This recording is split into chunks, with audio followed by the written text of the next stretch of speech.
And like an easy way for people who don't know, what is libertarianism? Yeah, it's a good question. It's a question that a lot of people oftentimes are confused about. Sometimes people think libertarianism is just like a combination of being a Republican and a Democrat, right? It's like Yeah. I've heard that so many times. Well, I'm fiscally conservative and I'm socially liberal, but it's actually something completely different than that. And what it is basically it is all about the individual, the individual freedom of the primacy of the individual over any other authority figure. Um, it's basically about respecting the rights of others and yourself. Freedom is the number one thing that we uphold. Liberty is so important and crucial to the element, and we believe in peace and not aggressing upon others, not forcing yourself or anything onto other people. And yeah, I mean, it's really, just to emphasize again, I mean, it's more just about individual people, being free, having rights to themselves, so no one else can come and tell you what to say or do. And the only real rules are don't hurt people and don't take their stuff, don't steal. It's really the only kind of set core rules, which is Yeah. the non-aggression principle, which is why that's so important. Yeah. Yeah. And what what's a I guess also I guess it'd be helpful to explain like what the non-aggression principle is Yeah. specifically. So the non-aggression principle is basically kind of a moral code that once you understand it, you abide by it. And what that says is basically that I won't aggress upon any other individual. So aggression, a lot of times also people get this mixed up too because they think that this means like you're a pacifist or something, which is not the case. I mean, you can choose to be a pacifist. That's all on you. I have no problem with that. But if I just all of a sudden, walked in that door and punched you in the face, I mean, first of all, that'd be amazing. I'd be like a magician. I'd That'd be be fun. like, you are fast. If I just came in here, broke into your house, and punched you in the face, I mean, that's a violation of the non-aggression principle. Even if I had a good reason, like I don't know, fucked my girlfriend or something like that. I mean, that's still a violation of the non-aggression principle. So, um, I think that and basically, but so let's just say that I did do that, and you're a libertarian, and you believe in the non-aggression principle, and I punch you in the face. You have the right to defend yourself now. You know what I Yeah. mean? If aggression has been initiated upon you, and I think one of the biggest things for our time right now, and why the non-aggression principle is so important, and why it needs to be held up with such high standards for libertarians and for everyone who really understands it, is because we live in the biggest empire that the world has ever seen, and the reason is because our military goes around the world imposing itself on other countries.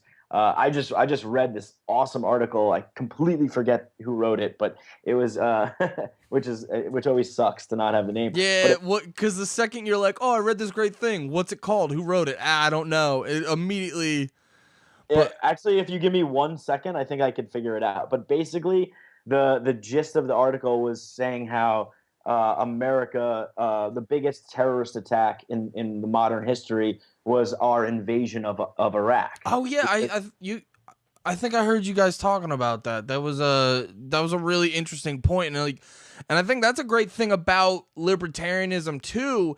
Is your whole life you're sort of like, when it comes to stuff like, yeah, the war on drugs or taxation or this and that, you're kind of told it in this one version.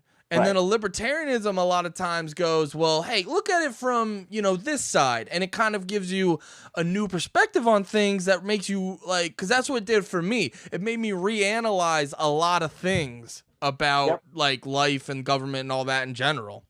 Yeah, I mean, look, it's just like for me, like it really just like opened my mind to the fact that everything I could have ever learned or everything that I knew was not necessarily true.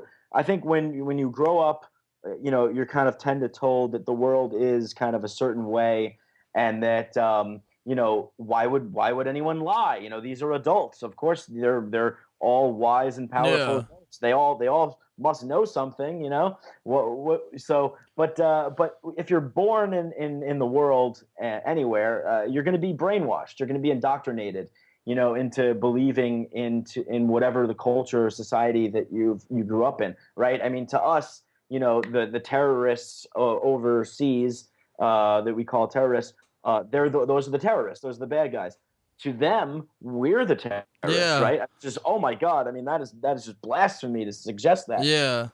Just think about it in terms of when we were at war with Russia, Cold War with Russia. You know, they were the bad guys, you know, and then to them, we were the bad guys. So it's Yeah. all perspective. It's all about allowing yourself to see things. And I think the libertarian principle, it has such a strong core fundamental base that just basically says, aggression is wrong. You know, freedom and individual liberty must be upheld to its highest. Nothing overtakes the sovereignty of the individual, and you can apply that to everything. So even if, these are the bad guys, it's like, well, you know, do we have the right to go in and just murder and kill everyone? I mean, Yeah.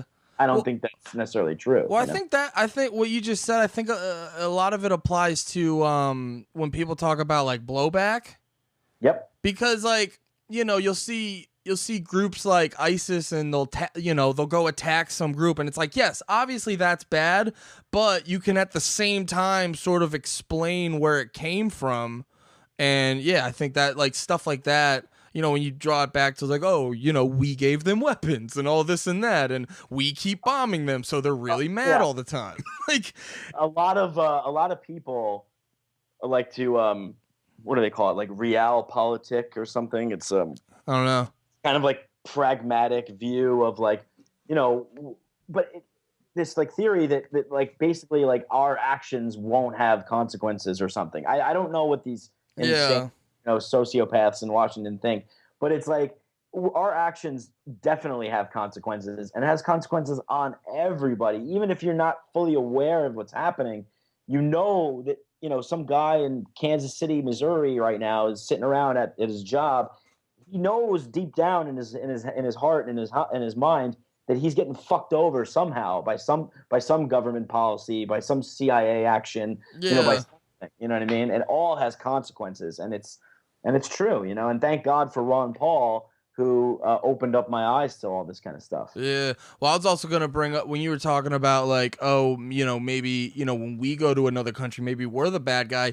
The thing I think I realized is that like famous, I think it was taken from a speech, and when I saw it, like turned into a video with all these graphics when he's talking about like, imagine if China came to Texas and set up a base, and he's essentially describing what we did in the Middle East. And you're like, oh yeah, we were kind of dicks. Exactly. Oh yeah, you nailed it perfectly with that. Again, and I'm going to compliment you because you deserve it. It's that exact oh yeah moment. Oh yeah. I mean, how would we like it if another country came here, took out Obama? Well, actually, that wouldn't be so. Whoa, that might be technically illegal when you. Yeah, whatever. Just, you know, got rid of our president, installed a puppet, you know, regime. Yeah. Just started rolling around, you know, with tanks and I mean, I think I would become, you know, radicalized if that happened. You know what I mean? So there's a lot of, and I'm sure that a lot of these fundamental Christian groups would probably become radicalized and use, you know, if a Muslim government came here and toppled our government and started instituting, you know, tanks rolling down streets and all kinds of soldiers running around, I guarantee you'd have Ted Cruz as the head of a Christian militia to take these guys out. And, you know, it's just flip the perspective around, you know what I mean? And you can see what's going on. You know, it's actually a funny sort of like, well, I don't know what exactly to call it, but so do you listen to Serial at all? I don't. No. Oh, okay. Well, in the newest season that they did, they centered on this dude named like something Birdahl or whatever, who Bo Bergdahl. Yeah, they talked about him, and then so I didn't listen to all of it, but I listened to the one episode where after I forget what it's called, where it's not, he didn't go AWOL, but he's still missing or whatever it's called, and they're like, when they're talking about their process to go look for him, it's just like insanity. Like they just essentially just sent the whole army to just kick in everyone's doors to look for this. So I'm not saying like don't look for him, but when they were talking about that, it made me realize I'm like, oh yeah, we just like moved in and we're like, all right, we're in charge. Yeah, we'll do whatever we want. And the reason why they're so aggressive with quote unquote deserters or traitors, as they would label him, I mean, look at any other job that you want to do. If you decide you don't want to do the job anymore, you quit, you leave, whatever. Yeah, you it's walk illegal away. to quit that job. Nobody hunts you down. And so the reason why they hunt the guy down is because they need to make an example out of him. Yeah. That shows you will not get away with this kind of behavior. Nobody goes against the military, and it's very important to maintain that hardcore image of we are we are the fighting force of unity and peace and freedom. Yeah, and I'm glad you said image, because I was saying earlier about like groups like the government or the police have that like gang mentality, and so they do things like that because when they have that like we can't show that we fucked up, so they do have that image problem where they want to like keep their image so bad they'll do all this, and half of it ends up in coming out 20 years like 10 20 years later to show that they're fucking idiot psychopaths anyway. There's just that like obsession with image that'll make them do fucked up shit. They just know this game so well. They know how to play it so well. I mean, that is one of my biggest things that I like talking about is the passage of time. Yeah. Because, like, you can have things can happen, and then if enough time, like there's that quote, like time heals all wounds. If enough time passes, eventually the heat of the moment is gone. And yeah. People kind of forget, and they go, oh yeah, that's kind of fucked up. Like, for example, like, I mean, right now, how many people are walking around thinking about the Mongolian army and Genghis Khan's murder and raping and pillaging, 10,000 years ago, or whatever it was? They're like, oh yeah, that was kind of fucked up, right? Wasn't it? No one's thinking about that. It just that's happened and it's done. So these politicians, these people in power, they play to the history books. They know the deal. They know if they could just get away with it now, if they could just kick the can down the road, eventually when the truth becomes uncovered, it's not going to cause that big of an impact, Yeah, although, no, that is 100% true, because they're like, because I think that's how they think about a lot of stuff, is they're almost like passing the buck, and they're like, all right, if I can just push this away for the next 5 years, 10 years or whatever, it's just gonna be that guy's problem. Exactly. It's just a juggling act. It's a baton race. But that's all it is. Yeah. The one though that's still sort of, when I sit down and think about it, is when the U.S. dropped the bombs on Hiroshima and Nagasaki. Like I was hearing there's a comedian, I forget his name, but there's a dude in Jersey who does a joke about that, and like it did make me sit there and think about like, oh yeah, we just were like, all right, we're gonna kill a bunch of your people just to fucking so you knock it off, or I don't know. It's I'm not describing it properly at all, but no, that's right. It is insane when you think about that. Yeah, and we haven't used them since, thank God. Yeah, it's a pretty crazy situation, and I can't imagine what life was like during that time. I mean, you want to talk about propaganda. Oh, yeah. I mean, just go back to, even the beginning of World War I. I mean, there was tremendous amount of propaganda, and it was all about, showing our might, right? Mm-hmm. Like, look, we've become, as Dave says in the intro to Part of the Problem, America started off as the smallest government in history and grown to be one of the largest in history. And that is always the case with anything. You can apply this to companies, for example. Apple in like the 80s looked at IBM and said, look at IBM, they're big brother, they got a monopoly on this business, they're the evil ones. Well, Apple is now the fucking they're the big giant, they're the ones that are having the monopoly. And Google, I mean, they all start off with these good intentions, but then the bigger you grow, you just become corrupted. I like to use that quote from The Dark Knight, which I think is one of the best movies ever, by the way. The Dark Knight, when the Two-Face guy says, You either live long enough to see yourself, you either die a hero or live long enough to see yourself become the villain. And I think that applies to a lot of, areas, government, politics, all this kind of stuff, Dude, because well, I mean that applies to just life in general. Like how many artists are you like, artists that died young are we like, oh, they're awesome. You know what I yeah, mean? Like yeah. I love like two rappers, like Eazy-E and Biggie. Uh-huh. Like I love them, but Biggie was great, yeah. yeah, but it's like, what's saying you give Biggie 20, 30 more years and he doesn't do some like shitty reality show?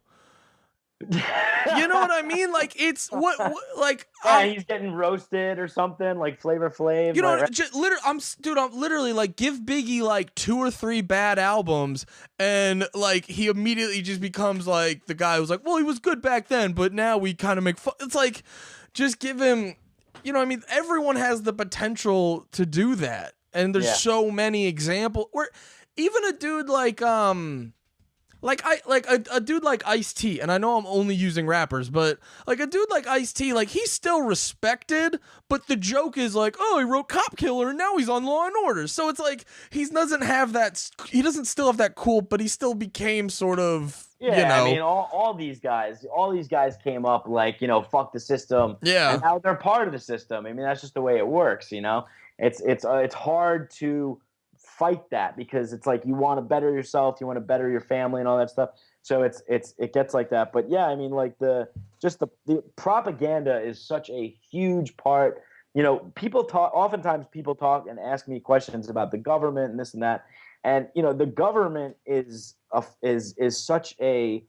really just a front almost for what really happens behind the scenes. There's such a deep state of affairs that takes place behind the scenes. Actually, it's called the deep state, and I just read this book about it called The Deep State by Mike Lofgren, and he just talks about this enormous web of people that are behind this government that we all hate. So it's a tremendous amount you get from the culture, from the media, the propaganda. It's so high, and yeah, I don't know where I'm going with this, but just fuck the government, taxation is theft, and Let's talk. Yeah, no, actually, let's talk about taxation is theft, because I saw.